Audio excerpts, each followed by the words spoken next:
The net came down on him in the dark. Sergeant Darius Cole had been doing exactly what he was supposed to be doing, lying flat in a drainage ditch on the outskirts of Forward Operating Base Meridian, watching the alien skirmish line through a thermal scope, when the sky went silent and the world flipped upside down. Not metaphorically. Literally. Something yanked him off the ground, and for 3 full seconds he was airborne, looking down at the ditch looking up at him, and then a membrane like black water closed around him and the base was gone, and the stars were wrong and he was gone with them. He did not scream. He was a sergeant. Sergeants did not scream. He gritted his teeth and pressed his palm against whatever was holding him and tested it, systematically, the way his drill instructor had taught him to test anything that had him trapped. Push here, pull there, roll left, roll right, catalog, assess. Do not waste energy panicking. The membrane was warm. It smelled faintly of ozone and something else he couldn't name, like rain on hot iron. It flexed when he pushed but did not yield, and in the 30 seconds it took him to establish that he was thoroughly caught. The motion around him changed from vertical to horizontal, and he understood he was being carried. He stopped fighting, conserve energy, learn. Through the membrane he could see light, not sunlight, something colder, blue-white, and shapes moving with it. Tall shapes. Fast shapes. Bipedal, narrow at the shoulder, longer in the leg than any human stride he'd ever seen. 6 of them, moving in a formation so tight and silent it reminded him of something. A pack of wolves that had spent 10,000 years learning how wolves should move, and then improved on the design. 30 minutes, maybe 40, the motion stopped. A seam appeared in the membrane and the world cracked open, and he fell 2 feet onto hard ground that rang like a drum. Stone, he noted, before he'd even stood up, poured or carved, fine-grained, the kind of surface that meant engineering, civilization, someone who cared about floors. He got to his feet in one movement, kept his hands visible, blinked the transition shock out of his eyes and looked. The ceiling was 200 feet above him, rough-hewn from solid rock, and every inch of it was threaded with lights. Not electric, not bioluminescent in any way he'd seen before, something in between, a cold living glow that ran in channels like rivers, blue and violet, and occasionally a red gold that pulsed like a heartbeat. The floor he was standing on was a wide platform above a pit that dropped God knows how far, and the platform was ringed with a railing of woven bone or its alien equivalent, smooth and slightly warm when his knuckle brushed it. And there were women. That was his first impression. He corrected it immediately because these were not women. They were Sarath, which he knew because he'd spent 3 months studying dossiers on every species operating in this sector. But the word his brain reached for first was women, because the Sarath were bipedal and upright and approximately human in silhouette, which was where the similarity ended. They were taller by half a foot on average, silver-gray skinned, with compound eyes that caught the channel light and fractured it into something like amber. Their ears were high-set and mobile. Their hands had 4 fingers plus a thumb, but the thumb was opposable in 2 directions, which Darius had always found genuinely impressive when he remembered to think about it. There were a lot of them, more than he could count at a glance. They lined the railing above and below, stood on stairs carved into the pit walls, clustered in groups on every platform he could see, and all of them were watching him with the kind of attention you give something that you're not sure is dangerous yet, but that you're prepared to believe is, on short notice. One of them spoke to him. He did not understand a word of it. His translator chip was wrist-mounted, and he moved his left hand to activate it, slowly, telegraphing the movement with exaggerated care, and the female who'd spoken watched his wrist with the calm, evaluative eyes of someone who has won a lot of fights and long since stopped being afraid of what starts them. The chip gave him a 3-second delay and then a garbled approximation. You/thing/question here, permitted not. He said carefully, I was taken. I didn't come voluntarily. My name is Sergeant Darius Cole, Earth Fleet, and I would like to speak to whoever is in charge." The chip processed his words with a grinding click, translated them into the layered harmonic chirr of Sarath, and projected them at low volume. Several of the women on the platforms above shifted. One of them made a sound that his chip rendered as something between amusement and contempt. The one who had spoken first, she was older than the others. He could see it in the set of her jaw, the deliberate stillness of her posture, the particular way her compound eyes carried no surprise at all, looked at him for a long moment and then made a complicated gesture with both hands. Two of the women who transported him, still standing at his back, moved to his flanks. Not aggressively, positioning. She had just assigned him an escort, which meant he was not going to be immediately executed, which was the best news he'd received in about 45 minutes. He breathed. He looked up slowly, taking in the full scope of what surrounded him. He'd been in a lot of places in 4 years of deployment, fobs carved into ice sheets, forward camps in desert gulch systems, one memorable fortified platform anchored to a gas giant's upper atmosphere, but he had never in his life stood inside a place that felt this old. The rock above him was not excavated. It was shaped. The difference was the difference between a hole punched in drywall and a doorway carved by a craftsman who understood that the arch would still be standing when his grandchildren were dust.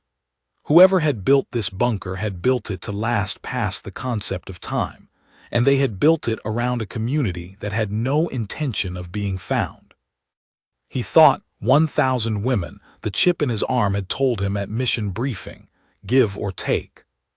The Sarath Refuge at coordinate Delta 7, suspected population between 900 and 1,100 individuals, predominantly female political dissenters from the Sarath Matriarchate's central government, reason for the descent unknown, approach with caution.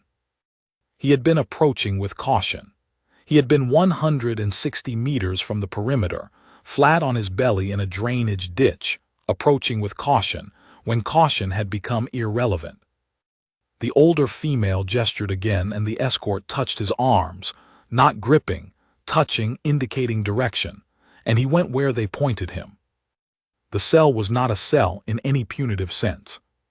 It was a room carved from the same stone as everything else, 10 feet by 12, with a sleeping platform along one wall, a water source that worked on a ceramic lever system he figured out in about 30 seconds, and a bioluminescent panel in the ceiling set to a dim, even glow. Someone had left food inside, dense rounds of something that smelled edible, which he did not touch yet because he didn't know enough about Sarath biology to be sure what they considered edible wouldn't put him in a coma. He sat on the sleeping platform and made himself take stock. Weapon gone. They'd taken the sidearm during transport, clean and efficient. He hadn't noticed until he was already in the air. Translator chip, functional. Standard issue survival pack on his back. Present, which meant they'd been deliberately less than thorough in their search, or they'd searched it and found nothing threatening and left it, which told him something about their protocols and their confidence. Field ration pack, medical kit, emergency beacon. All present, all useless except the beacon, which he would not activate until he understood the situation well enough to know whether signaling Earth fleet would help him or kill everyone in this bunker. He lay back on the sleeping platform and stared at the ceiling and let himself think.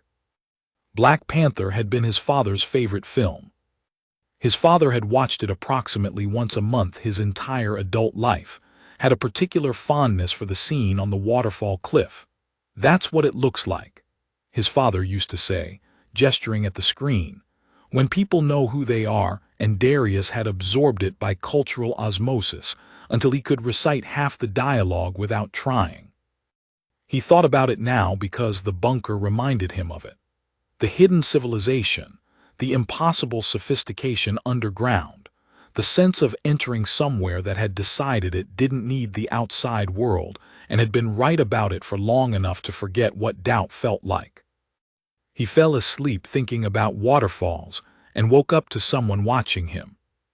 She was standing in the doorway. The room had a door, stone on a pivot which had been left open, and she was younger than the elder who'd spoken to him first, with compound eyes that were more green than amber in this light, and she was watching him with an expression his chip translated, after a second, as asterisk studying. Not the same as observing, not the same as assessing for threat. Studying, the way you study something you want to understand before you decide what it is. You slept, she said, and the chip gave him the translation with minimal delay. Her Sarath was cleaner than the elder's, less compressed, as if she had at some point trained herself to speak more slowly than was natural. I was tired, he said.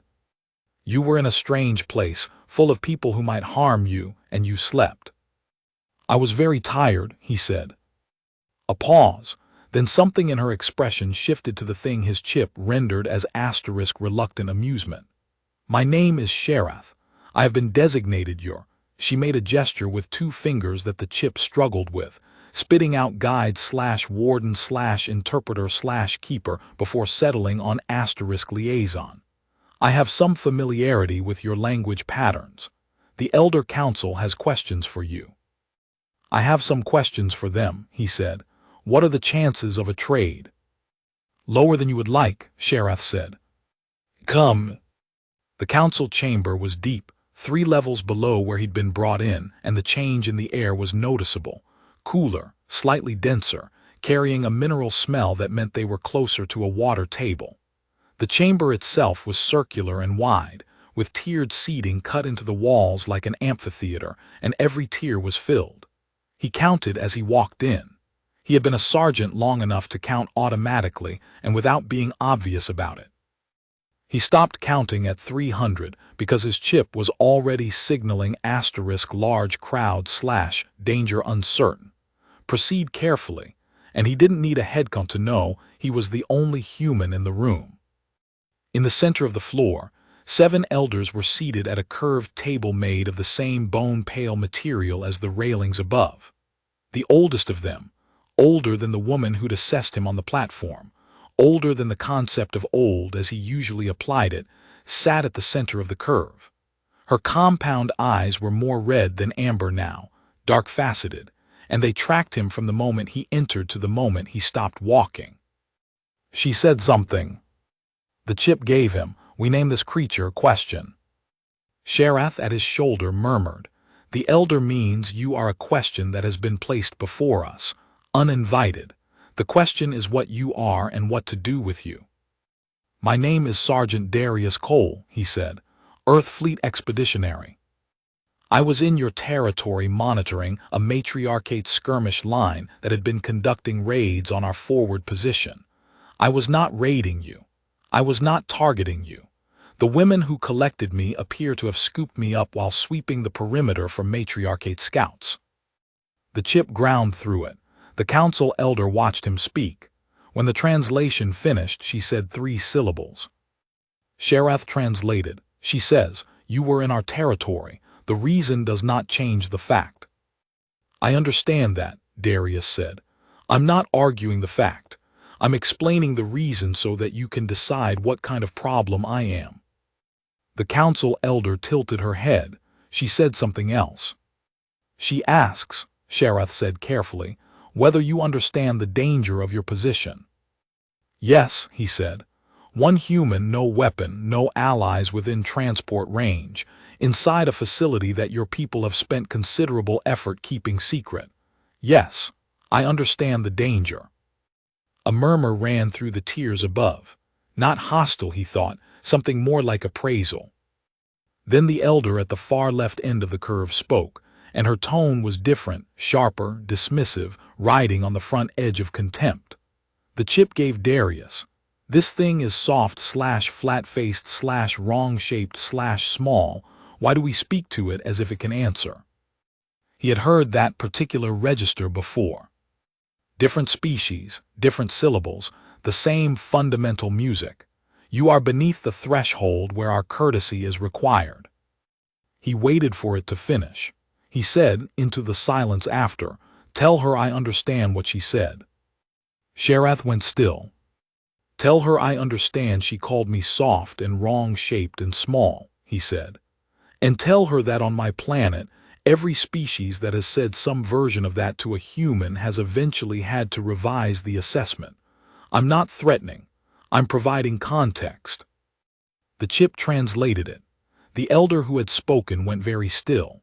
The center elder's compound eyes moved, not her head, just her eyes, a controlled fractional shift, toward the speaking elder and back to Darius. Then the center elder spoke, and her tone was different from anything she'd used before. Sharath said, "She says, context is the beginning of conversation. She wishes to hear more of yours." He told them for 4 hours, the things that were not classified and some things that were, because he was making a judgment call, and his judgment was that transparency would buy him more here than security protocols, and that if he made it out of this bunker, he could debrief properly and explain his reasoning, and if he didn't make it out of this bunker, the protocols wouldn't matter anyway. He told them about Earth, about humanity, about the 700 years of recorded interspecies contact, and the particular, exhausting, ongoing project of trying to exist alongside civilizations that were older or larger or more technologically sophisticated or simply more certain that they knew what the galaxy was for. He did not dress it up. He described the failures as clearly as the victories. He talked about the Keth Accord, which humanity had been tricked into signing, and had then spent 40 years renegotiating from a position of near-total disadvantage. He talked about Proxima Station, where a human engineering crew had spent 3 months refusing to abandon a failing life support system that was keeping 260 aliens alive, even when the aliens' home government ordered them to evacuate and leave the crew to their deaths. He talked for 4 hours and Sharath translated, and the council asked questions and the tiers above stayed full and stayed quiet, and at no point did he feel the specific texture of a room that is deciding to do something terrible to you. He had felt that texture before. This was different. This was the texture of a room that is genuinely uncertain, which was not comfortable, but which was survivable. At the end of 4 hours, the center elder called a pause. Sharath walked him back to his room. "You didn't eat," she said, looking at the untouched food rounds. "I don't know if they're safe for my biology." She picked one up, held it out. "Safe, different from what you eat, I suspect, but not toxic." He took it. It tasted like something between lentil and chalk with an aftertaste of iron, which was not good, but he ate all of it because he needed the calories, and because accepting the food was a signal, and he wanted to send the right signals. "How long have you been here?" he asked. "In this facility?" Sharath sat on the floor near the doorway, a cross-legged posture that read as easy, relaxed. "I was born here," she said. "My mother was born here. Her mother was among the founders." 3 generations. More, the founders were few. The population grew. He thought about that. What are you hiding from? Her compound eyes moved through a slow shift of color. "The same thing all people hiding in the dark are hiding from," she said. "The people who believe they have the right to tell others how to be." "The matriarchate." "Yes. They want you back. They want us erased," she said, with the particular flat tone of someone describing the weather. "What we practice here, the way we structure authority, the way we raise children, the way we speak to one another, it contradicts what the matriarchate needs to believe is true. They cannot allow us to continue existing because our existence is a question they cannot answer. So yes, they want us erased." He looked at the ceiling. The bioluminescent channels pulsed red-gold, slow as a heartbeat. "The skirmish line I was watching," he said, "the one that swept me up, were they scouts?" A pause. "They were a forward element," Sharath said. "Forward element of what?" A longer pause. "The council has not decided how much to tell you." "Tell them," he said, "that if there's a threat to this facility, I'd like to know about it. Not because I can necessarily help. Because," he searched for the right words, "because I've been kept alive and fed and given 4 hours of council time, and that suggests that at some level you're considering that I might be useful, and I can't be useful if I'm operating without information." She looked at him for a moment with that asterisk studying asterisk expression. "I will tell them," she said.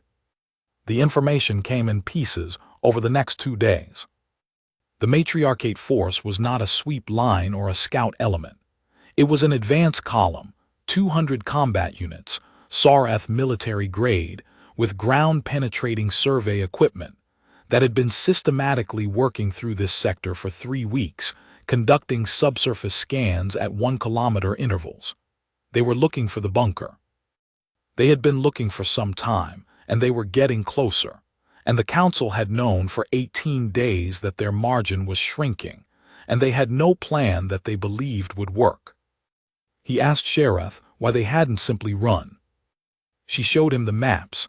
The bunker was not simply a hole in the ground. It was a self-contained civilization, water processing, food cultivation, medical facilities, schooling, a population that included the elderly and children under 2, a library of cultural records that was, as far as he could understand it, the sole surviving archive of everything the founding generation had believed was worth keeping. They could not take it with them. They could not rebuild it in 3 weeks. Running meant losing everything that running was meant to protect. "So you stay," he said. "So we stay," she said. "And when they find you?" She did not answer that. He spent the second night sitting on the sleeping platform, not sleeping, doing math. 200 combat units, Sareth military grade.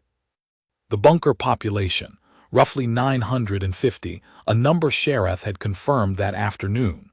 Of those 950, a substantial portion were not combat-capable by reason of age or youth.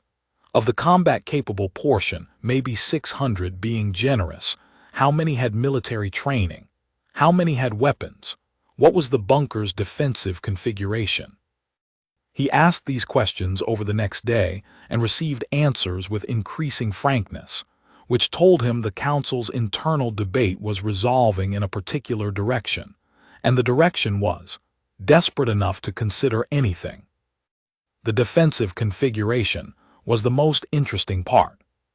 The bunker had 3 access points, all disguised, none easy to find unless you had subsurface scanning equipment, which the matriarchate did.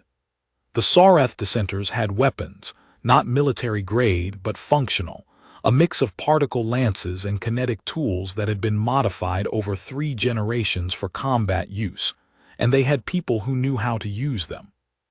What they did not have was a strategy for fighting a force twice their combat capability size in open tunnel engagement, where military-grade coordination would overwhelm individual skill.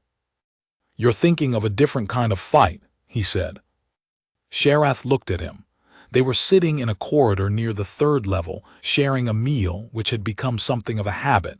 "Tell me." "You're thinking of a defensive siege. Hold the access points, make them pay for every meter. That works until your ammunition runs out or your people tire, and they have more of both." He ate a chalk lentil round without making a face, which by this point he was getting good at. "I'm thinking of something else." "What are you thinking?" "I'm thinking about a man I've read about," he said. "Trapped in a city. His enemies thought they could overwhelm him by force because force was all they understood. He understood something they didn't, that the terrain was on his side, that their strength was also their liability, that a force designed for open engagement is the worst possible tool for a fight that keeps refusing to be open." He paused. "What do you know about the subsurface survey methodology the matriarchate uses?" "Some," she said. "Does the equipment emit a signal before it scans?" A long pause. "Yes," she said slowly. "A calibration pulse. It has to establish baseline before it can identify anomalies." "How long between the calibration pulse and the active scan?" 40 seconds, perhaps." He nodded. 40 seconds is a long time if you're in the right place." She was still for a moment. Then, "You're suggesting we find them before they find us." "I'm suggesting you already know roughly where they are, 18 days of watching the pattern. You know which direction they're working from. You know the scan interval. You know the terrain above because your scouts know it. He set down the food round. I'm suggesting that the question isn't how to fight 200 military-grade units in your tunnels. The question is how to make sure they never find the tunnels in the first place. He presented it to the council the next morning. He stood in the chamber and laid it out plainly. No performance, no persuasion, just the logic. Surveillance data on the matriarchate advance column, the scan interval pattern, the terrain above the bunker, a system of erosion channels that ran roughly parallel to the column's line of advance, and that provided covered movement for a force that understood how to stay low. A small strike team, not a battle force. Speed, positioning, specificity of objective. Not to kill 200 soldiers. To destroy 4 pieces of survey equipment. 4 pieces of equipment that, without them, the advance column was moving blind. Moving blind in unfamiliar terrain, with a supply line that stretched 40 kilometers back to their forward base. Moving blind in terrain where a community that had survived here for 3 generations knew every drainage ditch, an erosion channel and rock formation by name. They don't need to retreat, he said. They just need to decide that this sector isn't worth the cost of continued operation without their equipment. And if they do find us anyway and attempt the tunnels, he shifted to the defensive map. The access points are your advantage, not their advantage. 3 choke points, each defensible by 10 people against 50, if the 10 people know the terrain and the 50 don't. The center elder studied him for a long time. She said, "Why?" Sharath translated, "Why do you help us? You owe us nothing, you were taken." He thought about his answer. He thought about his father and the waterfall cliff, and that's what it looks like when people know who they are. He thought about Proxima Station, 3 months, 260 lives, the engineering crew that refused to go. He thought about what Sharath had said, hiding from the people who believe they have the right to tell others how to be. Because, he said, where I come from we have a policy. It developed slowly and messily over a few centuries, and we are still not always good at it, but the core of it is this. When you find someone who has built something worth keeping and someone else is trying to destroy it, you don't look away. He paused. Also, he added, I was drafted into this situation without my consent, and I find I feel a certain investment in its outcome. A sound moved through the tears. His chip struggled with it, rendering it as asterisk something between laughter and acknowledgement before giving up and simply marking it as positive communal vocalization. The center elder spoke. Sharath said, "She says your people are strange." "Yes," Darius said, "we hear that a lot." "She says also, strange can be useful." "That one too," he said. The strike team went out at false dawn. 12 Sarath, all volunteers, all experienced in the terrain above. Sharath was among them. He had argued against it and lost the argument with a speed that told him it had never been a debate she was willing to lose. He went with them. Nobody formally invited him. Nobody told him not to come, either. He collected his survival pack and fell into formation at the rear, and Sharath looked at him once and said nothing. The surface was cold. He had been underground long enough that the temperature hit him in the face like a splash of water, and the stars above were the wrong stars, which was a thing he never entirely got used to, the way alien sky systems rewrote the map he'd carried since childhood. But the terrain was clear, and the erosion channels were exactly where the bunker's maps said they would be, which meant the bunker's maps were accurate, which meant the community's knowledge of their ground was as good as he'd expected. The matriarchate advance column had made camp in a shallow basin 6 kilometers out. He counted 4 survey equipment units, large and boxy, mounted on ground crawlers parked at the eastern edge of the camp. 2 sentries per unit, staggered patrol rotation, professional interval spacing.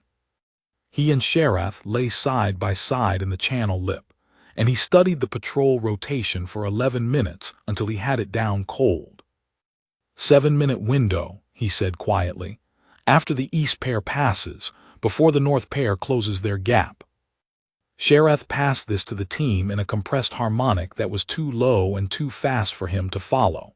He felt the team shift around him in the dark, redistributing. The ones at the equipment, he said, I want them not dead. Sheriff looked at him. Killing soldiers creates a different kind of response than destroying equipment, he said. Missing soldiers go on a timeline. Missing equipment goes on a cost-benefit analysis. These are different bureaucratic problems and they produce different outcomes.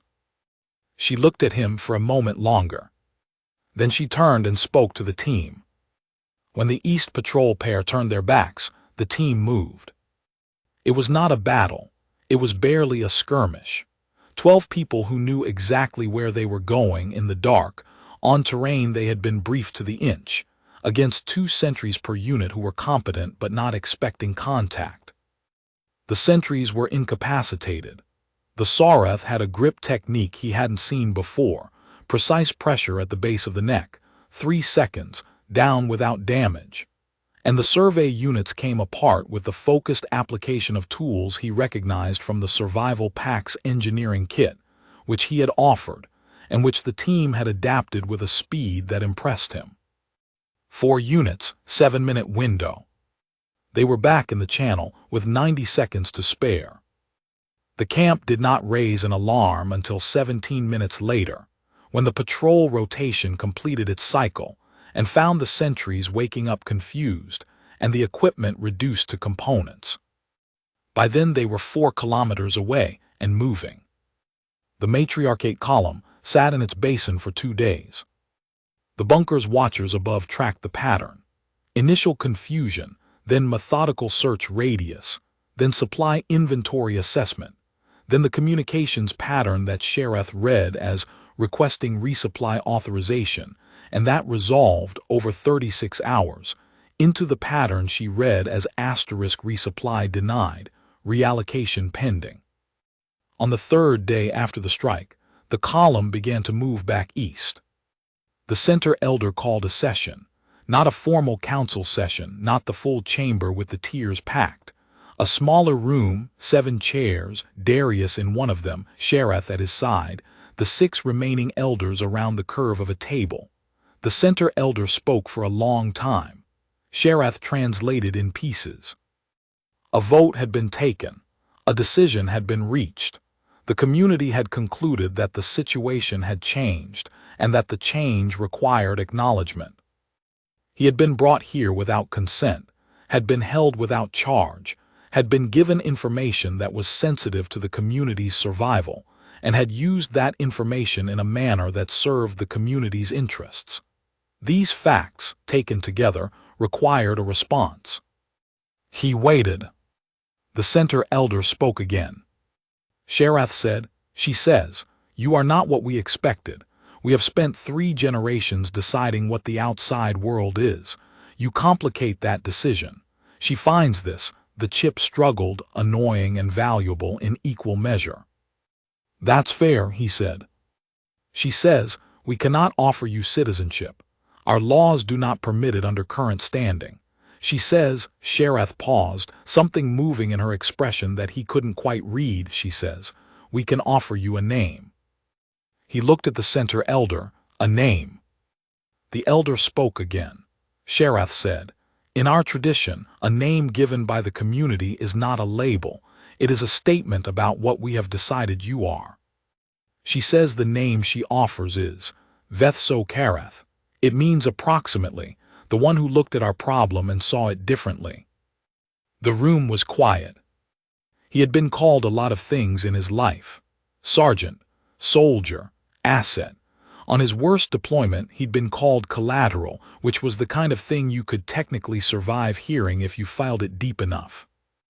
Veth-So-Kareth, the one who looked at the problem and saw it differently. "I accept," he said.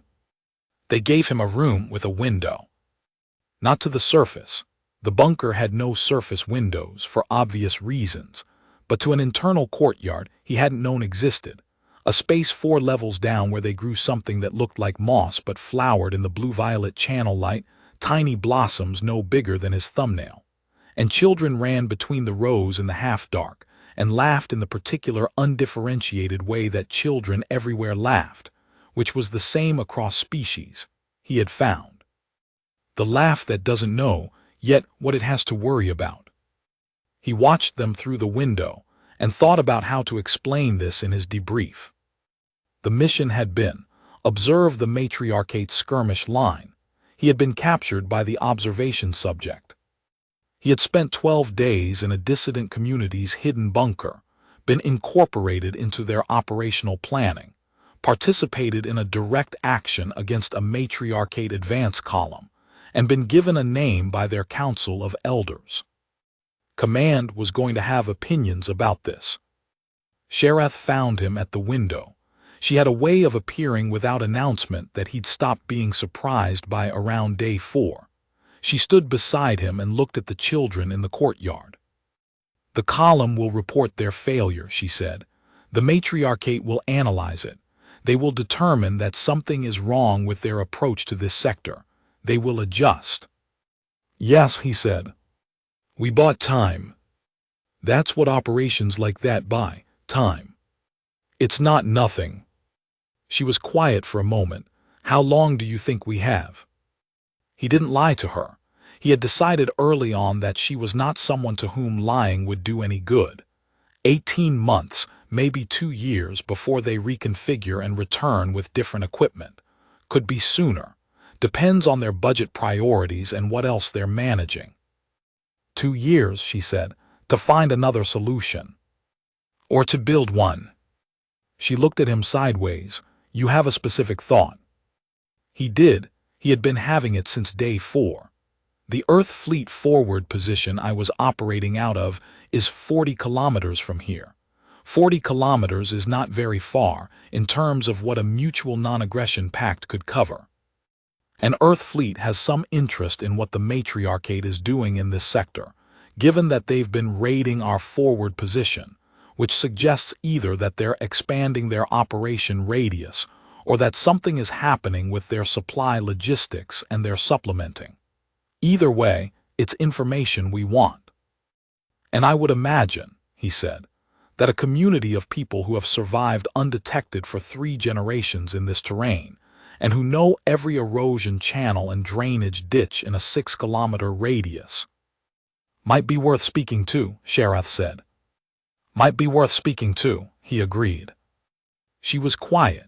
In the courtyard below, one of the children fell over in the moss rows and sat up laughing, and another child hauled them to their feet, and they kept running. I cannot make this decision, she said. I know, I'm not asking you to make it. I'm suggesting it to you as a liaison to bring to the council. And if the council says no, then I'll ask them to return my sidearm and I'll walk home, he said. I'm not going to push something that the community doesn't want, but I think it's worth asking. She considered. You trust Earth Fleet to keep this location confidential.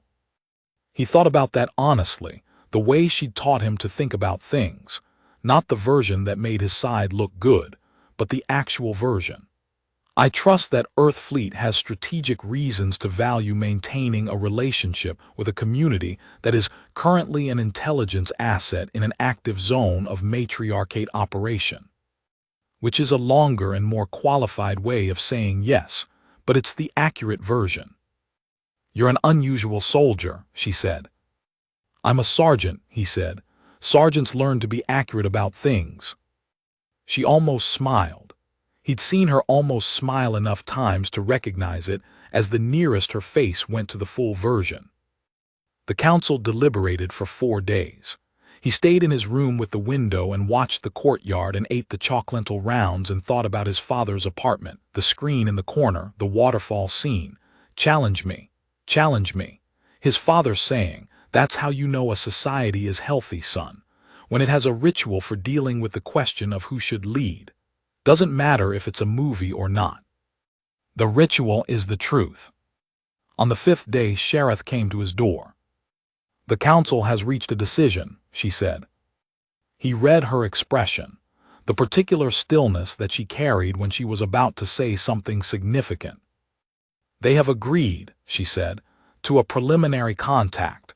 You may send a message to your forward position, a short one, requesting a meeting between Earth Fleet and a community representative at a location of the community's choosing, with a list of conditions that I will give you." He exhaled slowly. "Okay." "They have also requested," she said with that almost smile, "that the meeting representative be you." "Me?" "You are the only Earth Fleet member they have assessed," she said. "They feel they have an understanding of you." "That's extremely reasonable," he said, "and also a significant responsibility." "Yes," she said. "The Elder Council finds you annoying and valuable in equal measure, and is prepared to continue finding you so." He laughed, a real one, surprised out of him, and Sharath's almost smile became briefly a full one, which he had not seen before, and it was the kind of thing that, if you were paying attention, which sergeants always were, you noted down in the mental ledger under things that matter here and made sure not to forget. He sent the message that afternoon, 12 words in Earth Fleet code through the beacon to the forward position, situation complex, establish contact channel, bringing something worth the conversation. The response came in 40 minutes, channel established, listening. He stood in the corridor outside the comms room and looked up at the channel lights in the ceiling, blue and violet and the slow pulse of red gold, 200 feet of carved rock above him, 3 generations of survival inscribed in every surface. Sharath appeared at his side. "They heard you," she said. "They're listening," he said. "Is that different?" He thought about it. Outside, somewhere in the wrong star sky, a matriarchate advance column was moving east and filing a cost-benefit report. Inside, 950 people were going about the work of being alive, which was the work they had always done and intended to keep doing. 40 kilometers in a direction he could find blindfolded, a forward operating base full of people who would very much like to know what was happening in this sector. "It's the beginning of different," he said. She accepted this with the particular Sorath nod that his chip rendered as *adequate. He had been a sergeant long enough to know that adequate was usually the best available launch point. You took what you had, you worked with the terrain you were given, you found the angles that the other side hadn't thought of yet. You looked at the problem and you saw it differently. He thought Vethso Kareth was probably the most accurate thing anyone had ever called him. Outside, in the courtyard he couldn't see from this corridor, children ran between rows of violet flowering moss and laughed the laugh that doesn't know yet what it has to worry about. He intended to give them as long as possible before they learned. That too was very human. That too was the job. The first contact meeting was scheduled for 6 days out. In those 6 days, Darius did what any sergeant does with unexpected time and access. He learned. He walked the bunker with Sharath as his guide and absorbed everything she was willing to show him, which turned out to be more than he expected. The cultivation levels, 4 of them, stacked, lit by arrays of focused channel light, that the community had been refining for 3 generations into something approaching full-spectrum agriculture. The medical facility, smaller than he'd hoped, better equipped than he'd feared, staffed by 3 women whose understanding of Sorath biology was frankly astonishing, and who looked at him with the particular clinical interest of people who have never had an alien patient, and are already thinking about what questions they'd like answered, professionally speaking. The schooling rooms, where children in age-grouped cohorts studied from a curriculum that had been maintained, updated, and debated continuously for 60 years. "You update the curriculum," he said, not a question. He was watching a group of perhaps 8-year equivalents working through what looked like geometric problem-solving, small hands on textured calculation surfaces. "Every generation," Sharath confirmed. The founders' curriculum was what they brought with them. The second generation debated it, kept what served the community, replaced what didn't. The third generation, my generation, debated the second generation's curriculum, and so on. What did your generation change? She considered. We added history. The founders didn't include much history. Why not? I think, she said slowly, as if the thought was one she'd had before but not often spoken. They were afraid that if the children knew too much about what had been left behind, they would want it back. And wanting what has been left behind is a kind of grief that doesn't serve survival. But your generation added it. My generation decided, she said, that people who don't know what has been lost don't know what they're protecting. The grief is the point. The grief is what makes you understand the value. He stood in the doorway watching the children work. One of them, a girl, small even by the scale of her peers, with compound eyes that were more gold than amber, looked up and saw him. She didn't flinch or startle. She tilted her head and looked at him with frank, uncomplicated curiosity, the kind of look that exists before anyone has taught you that strangers are a category requiring fear. He raised one hand, palm out. She raised one hand back, 4 fingers and the double-direction thumb, and then returned her attention to the calculation surface. What is her name? He asked. Varath, Sheriff said. She is my sister's daughter. She's not afraid of me. She's seen you 3 times in the corridor. The first time she came to report it to her teacher as an item of interest. The teacher told her you were a guest. She appears to have filed you under guest and moved on. Your community raises very rational children, he said. We raise children who understand that the difference between a threat and a curiosity is usually information, Sharath said. It seemed more useful than the alternative. He thought about that for a long time after they moved on. On day 3, she took him to the archive. It was on the deepest level, which he hadn't accessed before, a long chamber, lower ceiling than the rest. The channel light here settled into a deep violet that was almost dark, and the air was dry and still in the specific way of rooms that have been carefully controlled for a long time. Along every wall, storage, rows of it, not physical objects but interface panels, thousands of them, each one keyed to a cultural record. What's in here? He asked. Everything, she said. Language records, music, philosophical texts, the genetic archive, the complete agricultural database, the founding generation's personal testimonies, all of them recorded in the first year, all of them indexed. She was quiet for a moment. In the 31st year of the community, we had an outbreak of the respiratory illness that the matriarchate uses as a bioweapon. We lost 40 people in 11 days. Among them were the last 3 individuals who had direct memory of the surface before the founding. She paused. We learned that lesson about memory the hard way. The archive has been continuously updated since. He walked along the interface panels slowly. Has anyone from outside ever seen this? You are the second. Who was the first? A matriarchate defector, she said. 30 years ago. She survived 6 weeks before her immune system rejected this environment's microbial baseline and she died.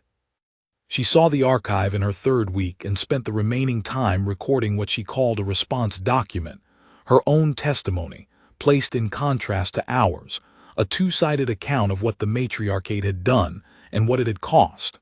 She touched one of the interface panels. It is archived here, in the section her guide called *Uncomfortable Truths from Unexpected Sources. You keep the testimony of a matriarchate agent. We keep all testimonies, she said. The point of the archive is not to preserve what we agree with. The point is to preserve what is true. He stood in the violet-lit room in the deepest part of the bunker and felt something he didn't immediately have a word for. He went through several options, admiration, yes, but that was too simple, and landed eventually on *recognition, which was the closest he could get. This was something he recognized, not from experience, From the part of his education that had taught him what civilization was for, stripped of the flags and the speeches and the convenient mythology, down to the bare-bones version. Civilization is the project of preserving what is worth knowing about being alive. Sheriff, he said. Yes. When the council agrees to the formal contact, and I think they will, given the preliminary acceptance, the conditions they set are going to include confidentiality provisions for this location. Yes, she said. We know. I want you to understand something about how I intend to present those provisions to my command. He chose his words. I am going to describe this facility as a strategic intelligence asset in an active matriarchate operation zone. That framing will be accepted and will produce the kind of confidentiality protections that your council wants. It is also true, but it is not the complete truth. She looked at him. The complete truth, he said, is that this is an archive, that it contains things that are irreplaceable, that the community here has kept alive a version of knowledge and culture and accumulated human. He caught himself, adjusted, accumulated people knowledge that does not exist anywhere else in a form this complete and this protected. And that the strategic intelligence justification is going to be the argument that works with my command, but it is not the argument that I am personally making. What argument are you personally making? The same one I made to the council, he said. When you find something worth keeping and someone is trying to destroy it, you don't look away. She was very still for a moment. Then she said, my mother used a phrase for things that seemed adequate from the outside but were revealed to be more on examination. The phrase was, Vethsonerath, the thing that opened when you looked at it. He recognized the construction, Vethso, like his name. Is that what I am? He asked. That is what you are, she said, without hesitation, as if it were a fact and not a compliment. The contact meeting went differently than he had planned, which was how contact meetings always went. He had signaled the forward position's intelligence officer, Lieutenant Commander Usyult Akafer, who was the person in the chain of command most likely to understand the situation without immediate escalation to someone who would ruin it. He had been right about this. Akafer had arrived at the neutral meeting point with 2 people instead of 12, which was the correct choice, and she had listened to his situation briefing with the particular focused calm of someone who has long since accepted that the galaxy has an infinite capacity to produce scenarios that are not in the manual. So let me confirm, Akafer said when he finished. You were collecting an intelligence asset report from a hidden Sarath dissident community when I was lying in a ditch watching a skirmish line when a perimeter sweep collected me, he said. Right, she said. And you have spent 12 days embedded with a dissident community of approximately 950 individuals, participated in a successful disruption of a matriarchate survey operation, and are now proposing a mutual intelligence sharing arrangement. Correct. Akafer looked at the 2 Sarath elders who had come as the council's representatives, not the center elder, who was too valuable to risk in a surface meeting, but 2 who had the center elder's trust. She looked at them for a moment, then back at Darius. Cole, she said.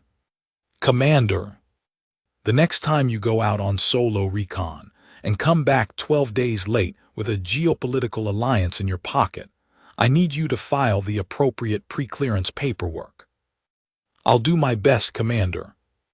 There is no paperwork for this, she said. I'm going to have to invent it. I can help draft it, he said. She gave him the look that lieutenants reserve for sergeants who have technically solved the problem, but made it significantly more complicated in the process. And then she turned to the Sarath elders and nodded, a respectful inclination that read clearly across the species barrier. The meeting lasted 3 hours. At the end of it, there was an agreed channel, a set of conditions, and a preliminary arrangement that was not yet an alliance, but was the thing that came before one.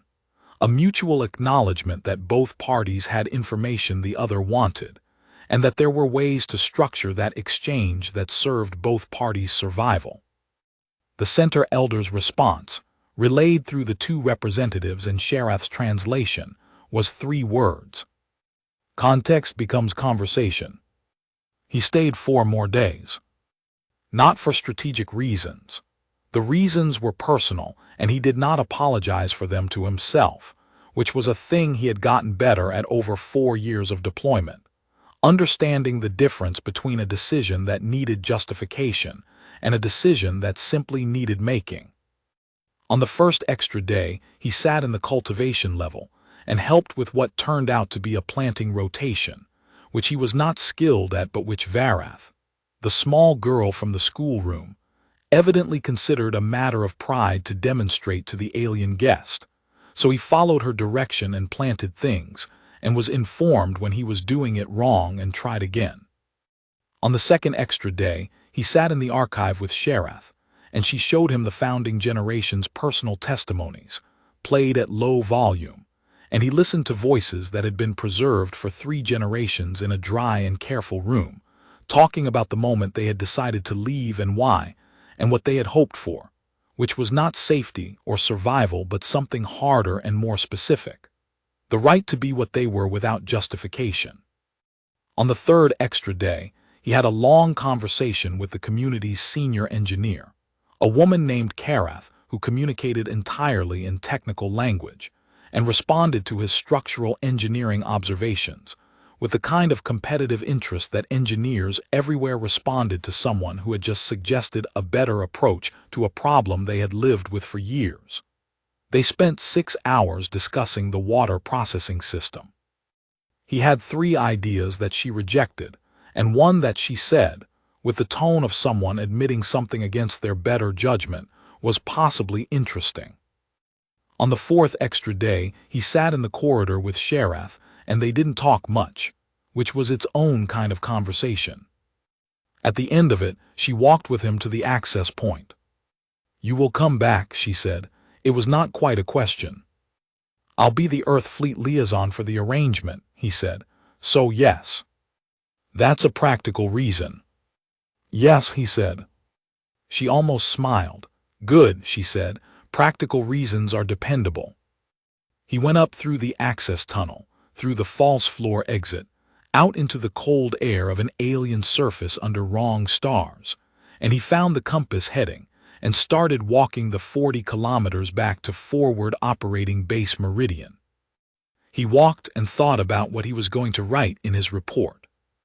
He was going to write the truth, which was also the strategic version, which was that Earth Fleet had made contact with an intelligence asset in a high-value zone and established a preliminary information-sharing arrangement. He was going to write it in the language that moved up chains of command without triggering alarm. He was going to make the case for the protection of the asset's location, with the specific kind of operational argument that made people in conference rooms feel like they were protecting something useful, because they were, and because making them feel that way was the most effective route to making sure they actually did it. He was not going to write in the official report that he had been given a name. That was not classified. It was simply private. The kind of thing that belonged to the ledger under things that matter here and not to the institutional record. Vethso Karath, the one who looked at the problem and saw it differently. The stars were wrong above him, and the ground was cold, and somewhere 40 kilometers ahead, a forward operating base was going to want a detailed account of where he had been for 12 days. And he was going to give them an account that was true and useful and protective of the 950 people in the rock below his feet. And he was going to do all of this because it was the job, and because the job, when you stripped it down to the frame, was not about force or territory or the political categories that made people fight over coordinates on a map. The job was this: you went out and you found what was worth keeping, and then you used everything you had to make sure it kept. He walked. The stars were wrong, but they were the stars he had now, and he had learned to navigate by them. That was human enough. That was the whole thing right there.